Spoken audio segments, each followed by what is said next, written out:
Hey, what's going on YouTube friends and family, and welcome back to my channel, The Real Estate Real. I'm your host Tyler, and today what we're talking about is if it is a good year or not to invest in real estate. Of course, you know, over 2020 and 2021, the market was extremely competitive. Buyers and investors both had trouble getting into homes. People were outbidding each other by margins of almost $20,000 to $30,000 and over listing price. So of course it's been a really competitive market over the last couple years, and we're starting to see a shift in the market as well. So will that make it easier or more convenient for you to invest in real estate? So of course we'll talk about the dynamic that the market is taking right now, and if it is obviously a good idea for you to start investing your money into real estate properties, or of course wait back on the sidelines and wait a little longer to see if the market, you know, possibly declines more than it is. So like we just talked about, the great thing about real estate right now and real estate investing is that the market is a lot less competitive than it was over the last couple of years, from 2014 almost to now, which is 2023. So that is one of the huge things right now, is the competitiveness of the market. The market has a longer days on market right now. So homes in 2022 that were selling around June, I believe, had a market day of 27 days, or around 21 to 27 days. And right now the days on market are going up as high as 52 days. So that means that the market is a lot less competitive than it was. The days on market allows us to see what's going on pretty much with the real estate market at the time. Is it slowing down or is it speeding up? You know, during the midst of the pandemic, when it was 2020, houses were going pretty much off the market in about 10 days. So what happened with sellers is they got extremely comfortable with getting over asking price on their home. So, you know, sellers thought it would be this way forever, and now they're realizing it is not. So that is one of the biggest things that we need to look at right now, is the days on market. What days on market also allows you to do as an investor is allows you to bring up those discount points, just in case you want any requests for repairs on the property, or you need any work done on the property, so that you can, on the back end, when the escrow closes, you could get, of course, $20,000 towards the closing cost, or maybe concessions, any fixes or repairs that you need at the time. That was one of the great things about the longer days on market, is it allows investors or anybody as a buyer to sit and, you know, pretty much negotiate their terms more, because the market is more beneficial in their favor. Just like all those people who were buying the homes were offering 20,000 or 30,000 over on their offer, because they knew at the time that that was the leverage that they needed. Now buyers have the leverage themselves, so it's up to you to work in that way. Another great thing right now about the housing market is we haven't seen a decline in the housing market since almost 2011, which is pretty crazy to think about, because it's almost a decade now where we've seen increase in houses. So that's why real estate investing has been so appealing over the last couple of years.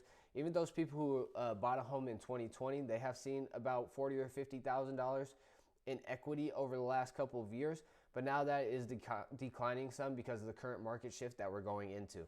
So one of the things that want to talk about right now is the price per square foot. The price per square foot may not seem like that drastic of a drop, but it used to be in the middle of 2020 around $330 per square foot, and now at the end of December and the beginning of January, we've dropped to about $297 per square foot. So even though that doesn't seem like a substantial amount of money at the time, that could be that $20,000 or $30,000 that, you know, that people were putting over, and now it's actually decreasing by that amount. So the great thing about that, obviously, and plain and simple, is that home prices are lower right now. And like I said, we haven't seen a drop in home prices since 2011. So maybe those people who are, you know, beginning investors and things of that nature, who can't pull out a HELOC on their property to just use it, or are using their own cash flow to try to purchase property, probably have a more substantial chance of getting into an investment property they like right now. But of course, when you're investing in properties, there are very, very important things to talk about besides the economy. And one of those things is location. So if the market is less competitive, but there are less houses selling on the market, it might be a little harder to find that location that you're desired. And when you're looking at a location for an investment property, it really depends how you want to use the investment property, obviously. Do you want to use the investment property to make return on income on your equity, or are you looking to make a return on income on the rental mortgage itself? So we're talking about the rental mortgage itself before we start getting into the location of the rental. Of course, we want to talk about the interest rates as well, because the interest rates on that mortgage can have a huge effect on whether or not you're going to make a return on income on your money on the property. And as a investor, you don't want to get too overzealous on, whether or not you're making a substantial amount of money over the course of 1 month at least. You'd be lucky as an investor to make $100 to $200 probably on a property if you are renting it out. That would be actually pretty good for yourself.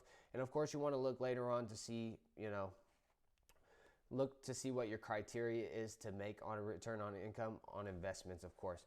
So that 6% interest rate that we're at right now can be super killer towards renting out any home compared with a lower mortgage, because you're probably losing money on the rental mortgage itself if you're charging them.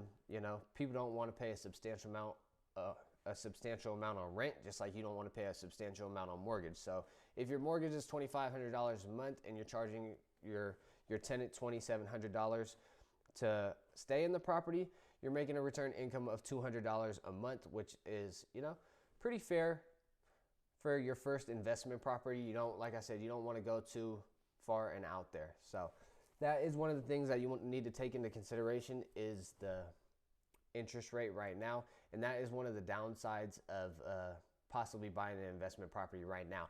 But of course, later on, you could always, refinance and do things of that nature. So you could bring that interest rate back down when the interest rate goes back down, of course. Or there's other things that you could do, like adjustable rate mortgages and more things that, you should talk to a lender about. So back to location of things. And location of things is very important, because obviously you want a desired location that has a lot of amenities around it if you are going to rent out the property. So if you're going to rent out the property, you want to make sure that your tenant is in the property for a substantial period of time. You'd probably rather have a long-term tenant than a short-term tenant. And if you are going to have short-term tenants, make sure you have, tenants that are pretty much revolving, which when I mean revolving, I mean possibly getting a place around a college location where, students obviously are moving out, but more students are probably moving in. And I know students aren't always the best, but, students who have parents that will pay for their mortgage or pay for their rent at the time, those are the best, or possibly one of the best. So location is very important based on the amenities. Are schools around the location? What's within walking distance of the location? Obviously, are grocery stores around the location? And where's your location decide? If it's in a more rural area where there's nothing around it, you're probably going to have a harder time renting this place out, because not a lot of people want to drive 20 miles to get to the grocery store. And if they are looking for a rural location, they'll probably purchase the home by themselves, because they're probably an older couple.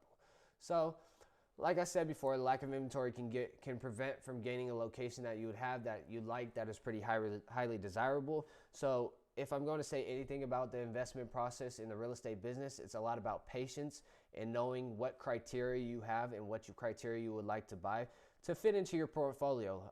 A lot of people like to say that if you're going to stick with single-family residential units, you should probably stick with single-family residential units instead of, diversifying it so much and buying, a duplex or a quadplex and things of that nature, and having things all over the place and sporadic. It's better to keep your portfolio managed and in line.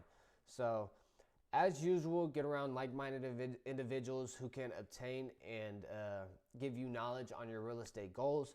One great podcast you could listen to, you probably heard before if you are interested in investing, is Bigger Pockets. And if you haven't heard of it before, go ahead and look at it on your Apple or Samsung store, and just download that app and start listening right away. It has a ton of cool techniques to where you could even invest on properties if you have no money at the time by using seller financing and other things of that nature. There are a ton of ways to get creative about how you want to get into the property and how you want to, start your investment portfolio. But make sure that you're being patient with it. So another thing I would like to recommend to you is a great book by Gary Keller and Jay Papasan. It is called The Millionaire Real Estate Investor, and what it does is allow you to understand the trajectory in which you should be understanding real estate investment properties. So, You know, like I said before, get around a lot of like-minded individuals and start soaring through the air and start looking for your next best investment property if that's what you want to do. You know, this is just a channel so that you get great ideas and great, you know, feedback from anybody who's done it before.